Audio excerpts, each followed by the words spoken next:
Following the 6-day Chuseok Thanksgiving holiday here in the country, the top office has stated its main policy priorities in the fourth quarter, and that is helping the country's economy and households get through the final months of the year. Our presidential office correspondent Soo-young has more. Supporting Korean businesses and households will top President Yoon Suk Yeol's agenda for the remainder of the year, amid fragile trade conditions and a likely rise in the cost of living. The presidential office said Tuesday that in the fourth quarter, the Yoon administration will run state affairs with a focus on revitalizing the Korean economy, including exports and investment, stabilizing people's livelihoods, as well as strengthening diplomacy and security. Following the extended Chuseok holiday, presidential spokesperson Lee Do-won said the government plans to support export businesses to help their recovery by the year-end, as trade figures on Sunday show the country's decline of outbound shipments slightly eased in September as semiconductor chip sales rebounded.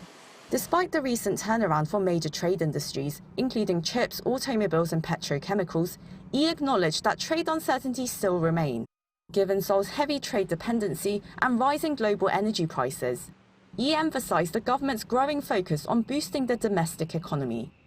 The President's summit diplomacy has continued to focus more on investment in Korea from foreign governments and firms, rather than foreign investment made by Korean companies.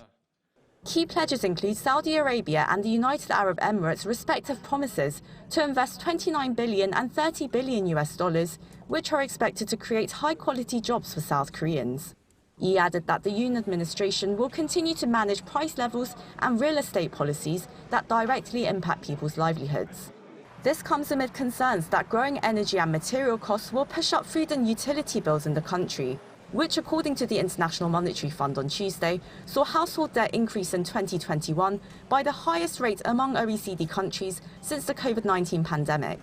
Boosting the economy will be a critical task for the incumbent government, just half a year away from the parliamentary elections, with a number of presidential aides moving to enter the race over the coming weeks.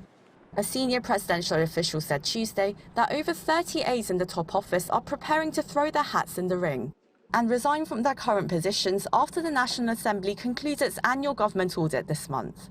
Soo-young, Arirang News.